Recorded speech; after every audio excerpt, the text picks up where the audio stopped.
अस्सलामुअलैकुम प्यारे बच्चों, खैरियत से हो आप सब। उम्मीद है सब बिल्कुल खैरियत से होंगे, ठीक ठाक होंगे, महफूज होंगे अपने घरों में।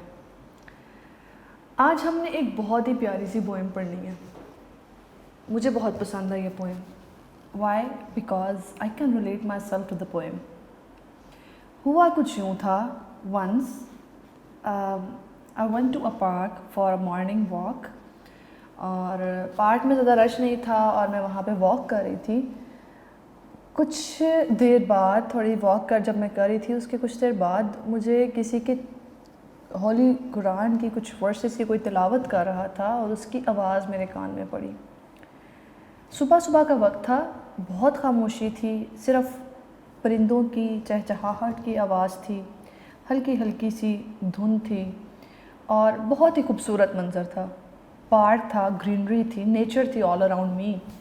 और उस खूबसूरत मंज़र में मुझे सुनने को मिली कुरान पाक की खूबसूरत तिलावत। एक लड़का था, कोई young like student of 9th और 10th यंग बॉय, वो तिलावत कर रहा था। What did I do? मैं वहाँ पर एक बेंच पे पास ही बैठ गई और मैं वो सुनती रही तिलावत जब तक वो करता रहा। और शायद वो उस इन्वायरमेंट का इन्फ्लुएंस था मुझ पे। और डेफ़िनेटली कुरान पाक की तिलावत तो वैसे ही दिल को बहुत सुकून देती है, और उसके साथ एडिशन क्या हो गया, वो इन्वायरमेंट। और उस आवाज़ का और उस इन्वायरमेंट का मुझ पे इतना शदीद असर हुआ that I felt that I was not in this world, I was somewhere else. मतलब इतना सुकून, इतनी तस्कीन पहुँची ना, that I can not describe in the words. बाद में तिलावत करके वो चला गया। शायद उस पर्सन की वो हैबिट थी, मैं तो ऑफ एंड ऑन कभी कभी जाती थी वहाँ पे पार्क में। शायद उस पर्सन की हैबिट थी, वो आके वहाँ तिलावत करता था, या शायद उसको भी दिल चाह रहा होगा अपने दिल को सुकून देने का, तो उसने कुरान पाक की तिलावत शुरू कर ली। बट आई फील कि मैं फिर कभी जाऊँ और मुझे उसी तरह खामोशी में हल्की हल्की धुंध हो, परिंदों की चहचहाहट हो, सुबह सवेरे का वक्त हो और उसी तरह से खूबसूरत कुरान पाक की तिलावत सुनने को मिले। सिर्फ वो आवाज़ नहीं थी जिसका असर था, जो इन्वायरमेंट था, जो नेचर थी, उसने ऐड किया था, उस खूबसूरत आवाज़ को प्लस पॉइंट दिया था। मैंने ये सारा अपने साथ होने वाला सिनेरियो क्यों बताया आपको? बिकॉज़ हम जो पोएम पढ़ने वाले हैं उसमें भी थोड़ा सा इससे कुछ मिलता जुलता ही मंज़र डिस्क्राइब हो रहा है। ऑल्दो वहाँ पर तिलावत की तो कोई बात नहीं है, लेकिन कुछ है जिसकी वजह से मैं ख़ुद को इस पोएम से रिलेट कर रही हूँ। रीड आउट करेंगे और जानेंगे कि मैंने क्यों ये अपना एक्सपीरियंस शेयर किया आपके साथ। Today we are going to have lecture number 13 of English for the students of class 8th, and today we are going to read text of a poem named as The Solitary Reaper by William Wordsworth. So open your books, Oxford Modern English, and let's start reading of The Solitary Reaper. Lecture number 13, class 8, subject English. The Solitary Reaper by William Wordsworth. Before starting with the text of the poem, let's get ourselves introduced with the poet. William Wordsworth, 1770 to 1850. He is called poet of nature. Why? Because he perceived nature as a living entity. Nature for him was a source of joy, for a source of consolation. For him, nature was a teacher, a preacher and a guardian. उसके लिए nature एक dead चीज़ नहीं थी। Natural scene and nature around him was a source of pleasure. वो हमें खुशी, उसके मुताबिक नेचर हमें खुशी भी देती है और हमारे दुख का मदावा भी करती है। नेचर उसके लिए ज़िंदा एक एंटिटी की मानंद थी, जो कि इंसान को सिखाती भी है। He is called the poet of nature. Actually, he was a true lover of nature and natural scenes. He had a great imagination and his observation from the nature was always accurate and first hand.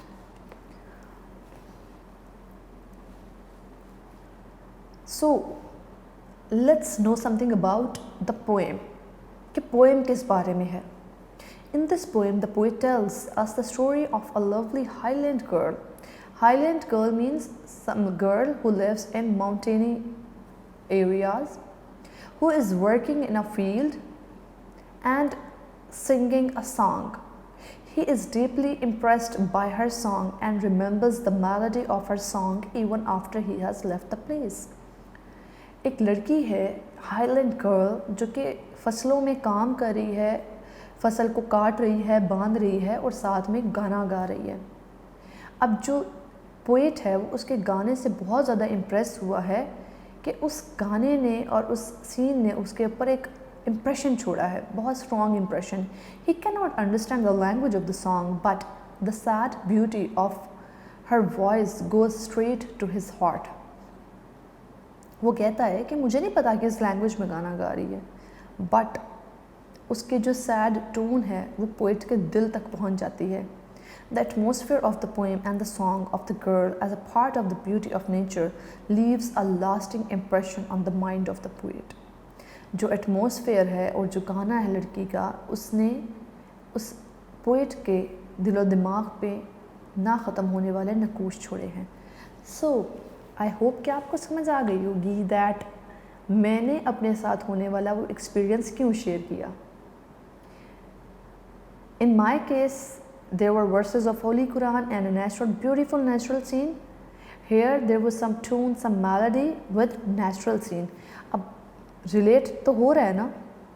Just like the poet, I felt a lasting impression on myself. Let's move toward the text of the poem, The Solitary Reaper. 4 lines करके हम इसको translate करेंगे और साथ में समझने की कोशिश करेंगे.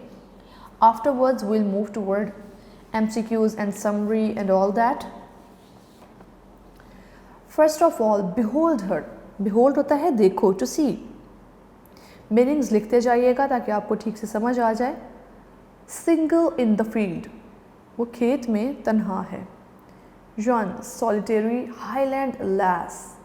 Lass कहते हैं lady को. Solitary is तन्हा. वो तन्हा है. Yon the person.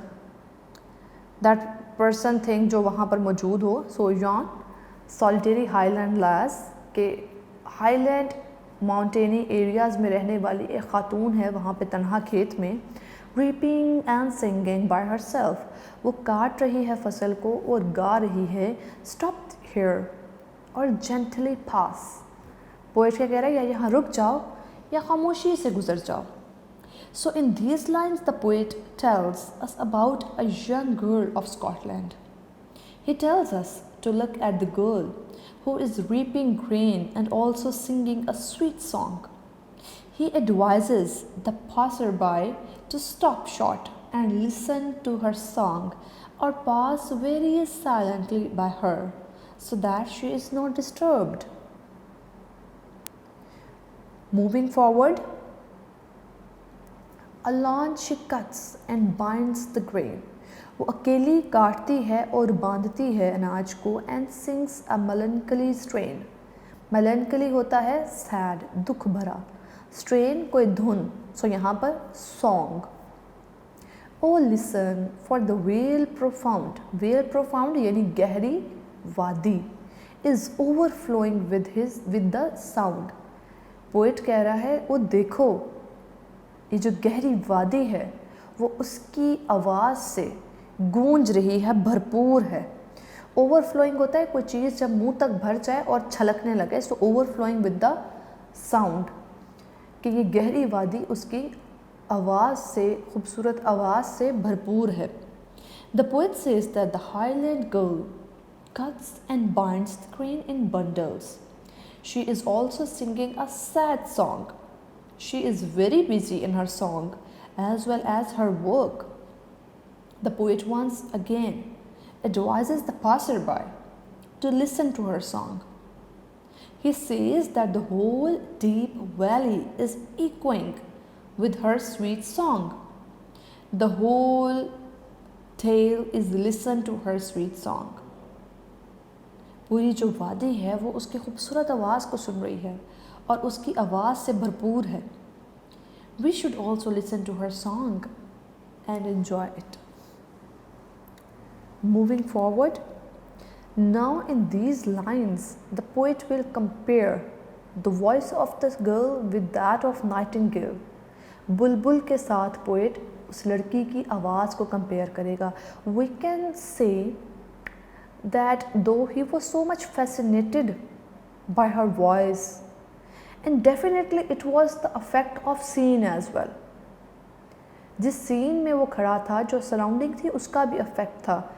And moreover there is also some exaggeration. अब यहाँ पे जब हम पढ़ेंगे तो हमें अंदाज़ा होगा कितना वो ज़्यादा ही बढ़ा चढ़ा के बता रहा है. पढ़ते हैं. No nightingale did ever chant. कोई भी बुलबुल ने ऐसा गाना नहीं गाया होगा. चांट होता है सिंग करना.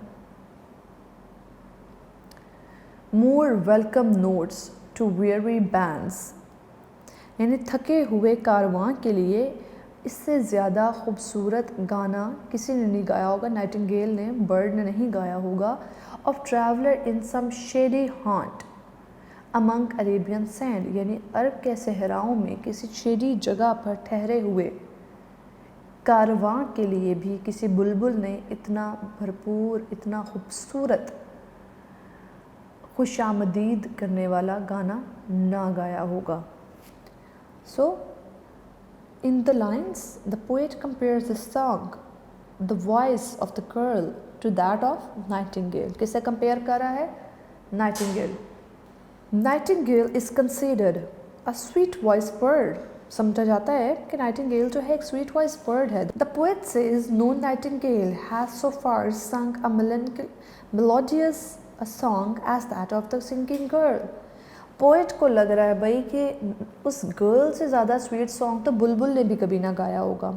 When some group of tired travelers reach a shady place in the Arabian desert, the nightingale welcomes the caravan with its sweet song.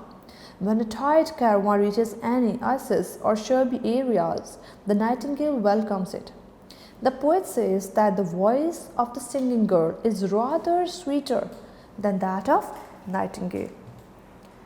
दोबारा एक्सप्लेन करती हूँ कि अरेबियन सैंड, अरब के सहराओं में गुजरते हुए कारवां को जब कोई शेडी एरिया मिलता है वो वहाँ पड़ाव करते हैं और नाइटिंगेल, बुलबुल, उनका इस्तकबाल करती है अपनी खूबसूरत आवाज़ से.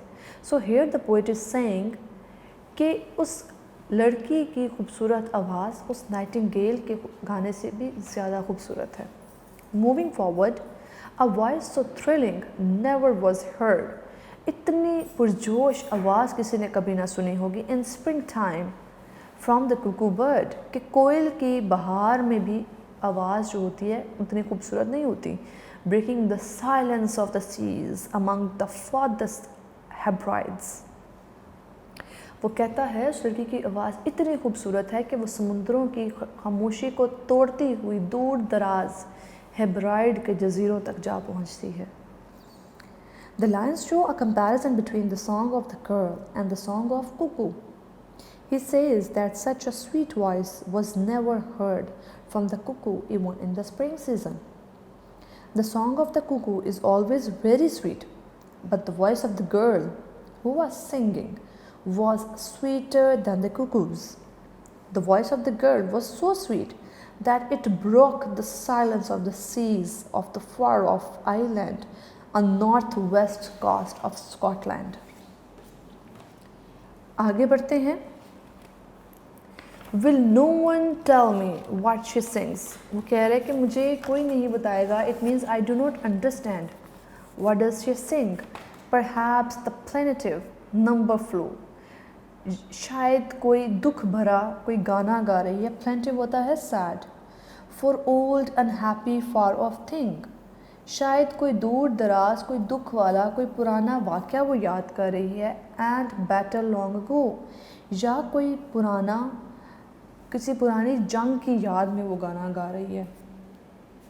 इस 4 लाइन्स में पोइट एक्सप्लेन कर that he doesn't know what is she Singh, but he is just assuming कि कोई दुखी दास्तान है, कोई फार ऑफ थिंग है, कोई अनहैप्पी इवेंट है, या कोई बैटल है जिसको वो रिकाउंट कर रही है. So in this line the poet tells us about the language of the song he doesn't understand. The language is alien to him. He says, will no one tell him the meaning of the song of the girl? He says that perhaps the girl is singing some sad song of the past. He guesses the language and the meaning of the song. Perhaps girl is singing some unhappy song or singing about event that had taken place in the past. Perhaps she is singing about battle which have been fought in far off past. So these are just assumptions of the poet कि वो क्या गा रही है. He is not sure that what is she singing, but he is just assuming. Moving forward, or is it some more humbly familiar matter to the day? वो कह रहा है और it is more some humbly, यानी कोई आम सा और भी ले सॉन्ग हो सकता है जो कि आजकल के कोई करीब का ही कोई मैटर हो.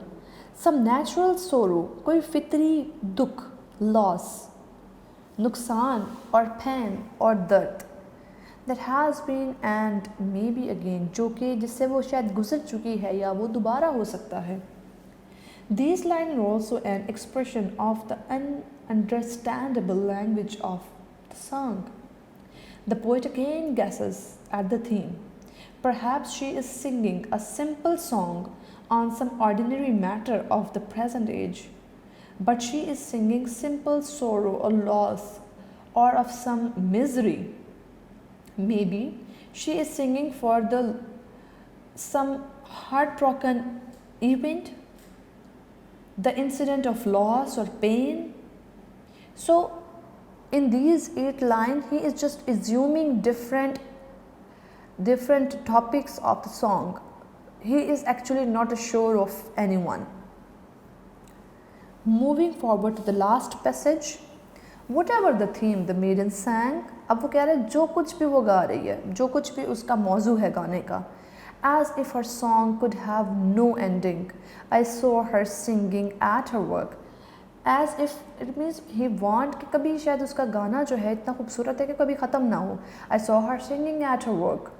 मैंने देखा है कि वो अपने काम के दौरान गाना गा रही है. And over the sickle bending, और दांतरी से जब वो काट रही है उस पर वो झुकी हुई है.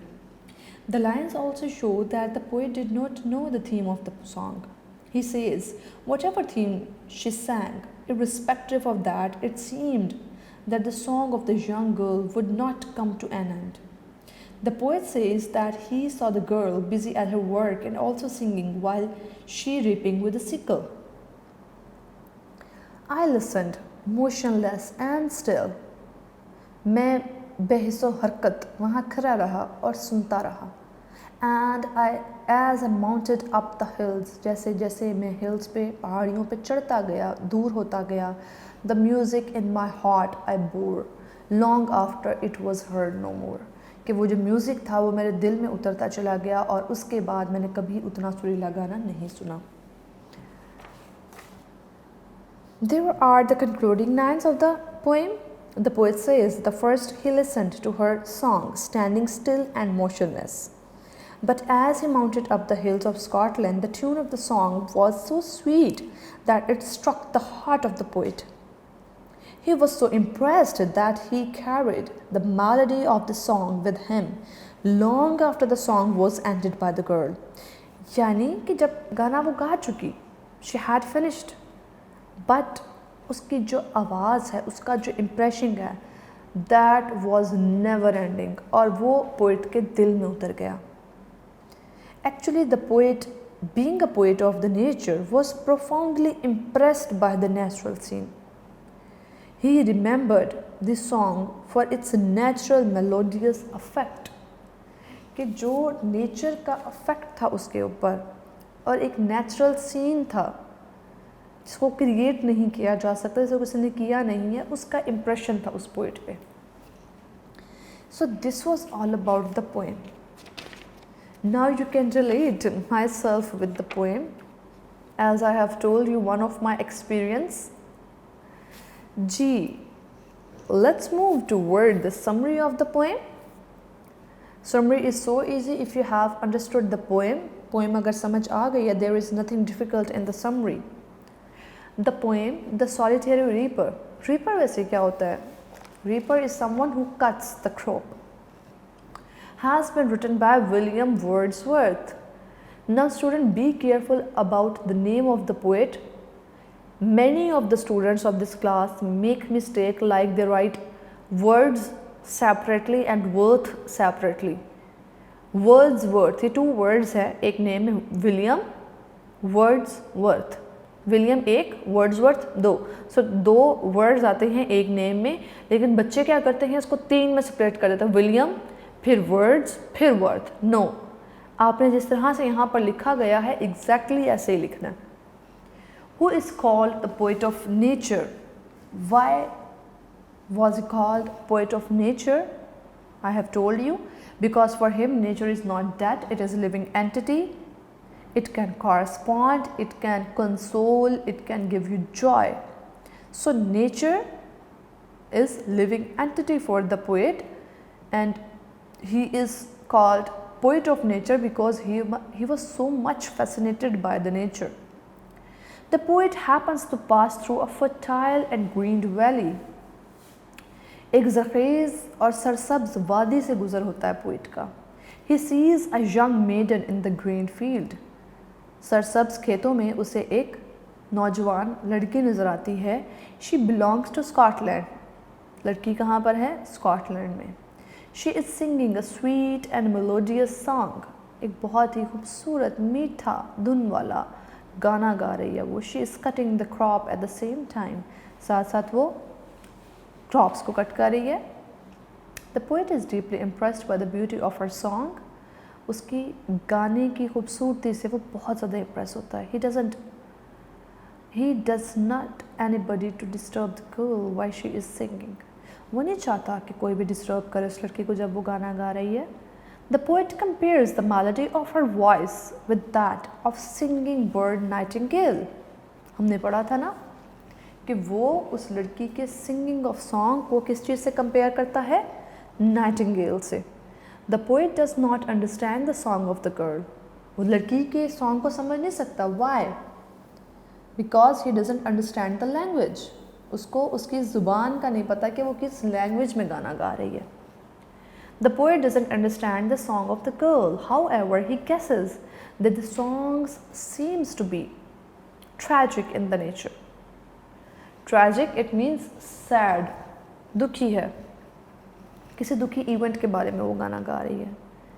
The song appears to be unending to the poet. Poet के लिए सॉन्ग अनएंडिंग है. Why? Because the impression that song created was never ending. It continues to stir his soul even when he leaves the place. जब वो जगह छोड़ भी देता है तो भी उसकी रूह में वो गाना उतर चुका है. सो उसको अगेन एंड अगेन वो उस गाने से, उस खूबसूरती से, उस मिठास से मसरूर होता है. ये समरी आपके नोट्स में गिवन है, आपने एज इट इज़ लर्न करनी है. पेपर में आपको 10 मार्क्स की समरी आएगी, ठीक है. तो आपने इसको अच्छे से याद करना है विद द स्पेलिंग्स, और लर्निंग करते हुए बेटे आप लोगों ने टेंस का ख़ास ख्याल रखना होता है, ठीक है. Moving toward the MCQs. Poem the solitary reaper किसने लिखी है? विलियम वर्ड्सवर्थ ने. प्रोफाउंड का क्या मतलब होता है? डीप, गहरा. Reaping, what does it mean? Cutting, काटना. Alone she cuts and binds the grain. Verb क्या है इसमें? What is verb basically? जी थोड़ा सोचिए, what is verb? Verb is an action और डूइंग वर्ड. एक्शन वर्ड लिख लीजिए, वर्ब के साथ अंडरलाइन करें वर्ब को, ऊपर लिखें action word. Action word like write, sleep, tell, swim, walk, talk, sleep. So these are all verbs. Alone she cuts and binds the grain. अब इसमें verb क्या है? G, cuts काटना और binds बांधना. So these are two verbs. No nightingale did even chant. Noun क्या है इसमें? Before identifying the noun, you must know that what is noun. Noun कहते हैं name को, naming word. Noun के साथ लिख लीजिए naming word. मैं आपको उस तरफ नहीं लेके जाऊंगी name of place, person or thing, no. Just naming word. So nightingale एक bird का नाम है, बुलबुल. It is called noun. Choose the correct prefix for behave. Behave के लिए हमने correct prefix choose करना है. Prefix होता क्या है? एक root word के साथ beginning में हम कोई addition करते हैं, उसे हम कहते हैं prefixes. pre 9th होता है ना, जैसे 9th क्लास से पहले आने वाले, जब मतलब 9th क्लास स्टार्ट होने से पहले जब आप 9th को पढ़ना शुरू कर देते हो, it is called pre 9th.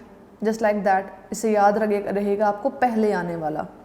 So prefixes जब आप कोई एडिशन करते हो किसी रूट वर्ड से पहले. बिहेव के साथ मिसबिहेव. अब प्रीफिक्स बताना है आपने अप्रूव के लिए, disapprove. Choose the correct option between you and me. You and me, यहाँ पर me as a subject pronoun use हो रहा है, subject case यहाँ object pronoun यूज़ हो रहा है, because यहाँ पर as a subject object use किया गया है, इसलिए हमने यहाँ पर me यूज़ करना है. I यूज़ नहीं कर सकते because it is subject. Mine नहीं यूज़ करते सकते because it is possessive. यहाँ हम यूज़ करेंगे me, object case of pronoun. Choose the correct prefix. अब मैंने आपको पहले बताया है प्रीफिक्स क्या होता है. वर्ड से हम पहले लगाते हैं, बिलीव से डिसबिलीव.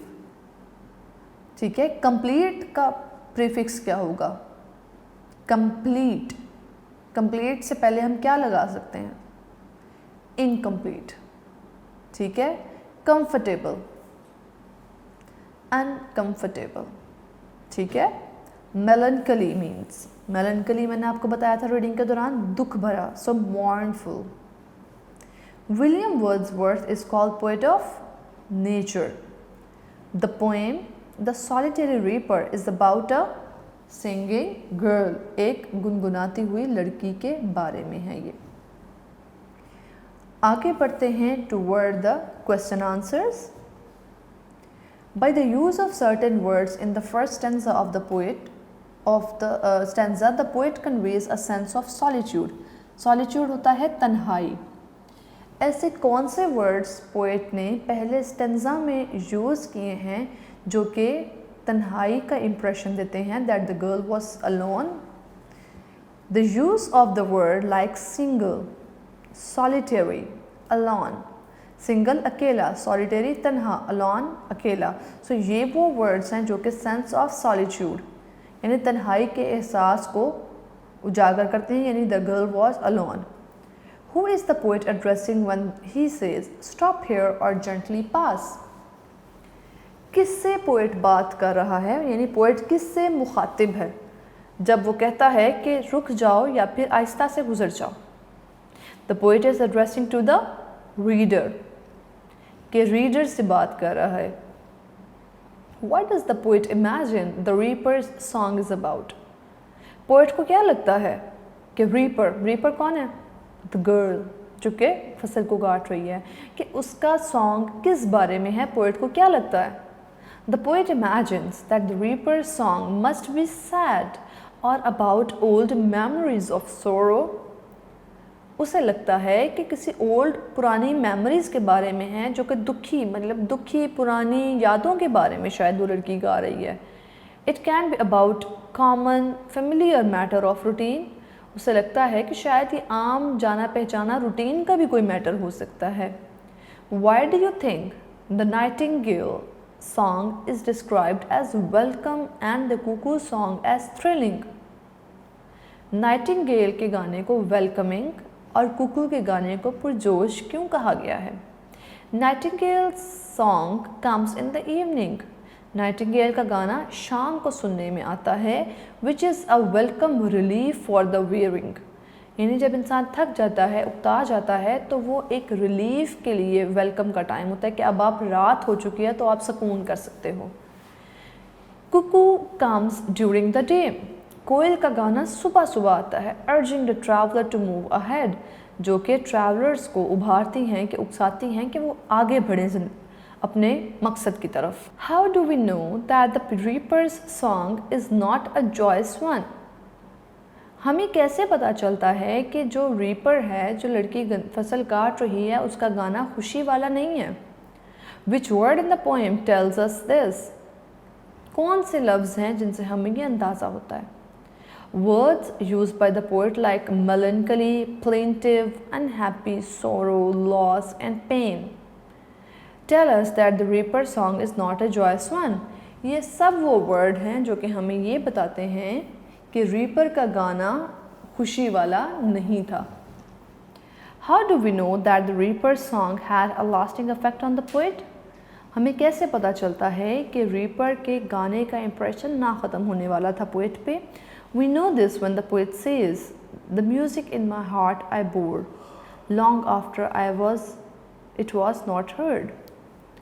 पोएट जब कहता है कि वो म्यूज़िक मेरे दिल में उतर जाता है, उसको मैंने अपने दिल में महफूज कर लिया है और उसके बाद मैंने ऐसा गाना कभी नहीं सुना। So these are 6 short questions. जब मुझे कुछ क्वेश्चंस रिसीव होते हैं from the students like, miss poem के शॉर्ट क्वेश्चन हमारे पेपर में नहीं आते तो क्या हमने लर्न करने हैं? आई वुड सजेस्ट बेटे, do learn them, alright, do not skip anything. ठीक है, इनको पढ़ लीजिए अच्छे से ताकि अगर आपको कहीं से भी कोई सवाल आता है, you would be able to attempt them. Moving to words, sentences, more welcome, something that is more acceptable. In such a cold weather, a cup of hot tea would be more welcomed than a bath. इतनी शदीद सर्दी में नहाने की बजाय एक cup of T is more acceptable, is more welcoming. Melancholy, it is अफसुर्दगी। She sings a melancholy song. वो एक दुख भरा अफसुर्दगी वाला गाना गाती है। Is overflowing with, overflowing भरा हुआ, लबरेज, यानी like if you fill a glass और वो पूरा ब्रिम तक भर जाता है और उसे बहना शुरू हो जाता है, this is called overflowing. The pot is overflowing with water. जो बर्तन है वो पानी से बहुत ज़्यादा भरा हुआ है। ब्रेकिंग द साइलेंस, खामोशी तोड़ते हुए। A huge sheet of ice came crushing down, एक बड़ी आइस की तह जो थी वो नीचे की तरफ आई। Breaking the silence of the mountains, और उसने पहाड़ों की खामोशी को तोड़ दिया, यानी एक आइस की एक बहुत बड़ी लेयर पहाड़ों की खामोशी तोड़ते हुए नीचे आई। प्रोफाउंड, गहरी। A profound sadness enveloped the mourners, गहरे दुख ने जो मॉर्नर्स थे, दुख करने वाले थे, उनको घेरा हुआ था। फेमिलियर मैटर, जाना पहचाना मामला। War and tourism are familiar matters today, कि जंग और दहशतगर्दी आजकल जाने पहचाने मौज़ूआत हैं। प्लेंटिव, दुखी। Plaintive songs are sung by the girl, लड़कियां दुखी गाने गा रही थीं। अमंग द फारदेस्ट, दूर दराज। The concept of divinity can be found even among the farthest corner of the earth. दुनिया के दूर दराज इलाकों में भी रूहानियत का तसव्वुर पाया जाता है। सो these are the sentences, like 8 sentences। जब आप पोएम पढ़ते हैं, first of all you should learn MCQs, because वो तो 2-4 मिनट में आपको याद हो जाते हैं। Afterwards move toward summary. Summary को लर्न करने के बाद आपने मूव करना होता है टूवर्ड द सेंटेंसेस। जी तो students, today we have learned a very beautiful poem of a very great poet William Wordsworth। हमने पढ़ी है The Solitary Reaper, a very beautiful poem indeed। I hope कि आप सबको बहुत पसंद आई होगी। अब आप लोगों ने क्या करना है, अच्छे से लर्निंग करनी है समरी की, MCQs की, sentences की, and do not skip the question answers because there are some students जो कि मुझे question करते हैं like we need to do the question answer or not। I would suggest do not skip anything। आपने उसको भी करना है, ठीक है। मुश्किल नहीं समझना किसी भी चीज़ को। आप माशाल्लाह इतना सब कुछ लर्न करते हैं, then why not the question answers? There are very few। So do not be scared of the problems। मुश्किल चीज़ों से घबराना नहीं चाहिए, not only in the learning but even in the life। कभी भी किसी चीज़ से घबराना नहीं चाहिए। Problems I say they are like washing machine, कि जब हम एंटर होते हैं अंदर, problems they knock us around, they spin us, they wash us, they twist us, problems, but at the end of the time when we come out better, brighter and shiner than before। So don't be scared of any problem in your life, face it and go through it। हमेशा ज़िंदगी में आगे बढ़ते रहें। याद रखें, जो करता है अल्लाह पाक करता है, अल्लाह सब अच्छा करता है। खुश रहें, आबाद रहें। अल्लाह हाफिज़।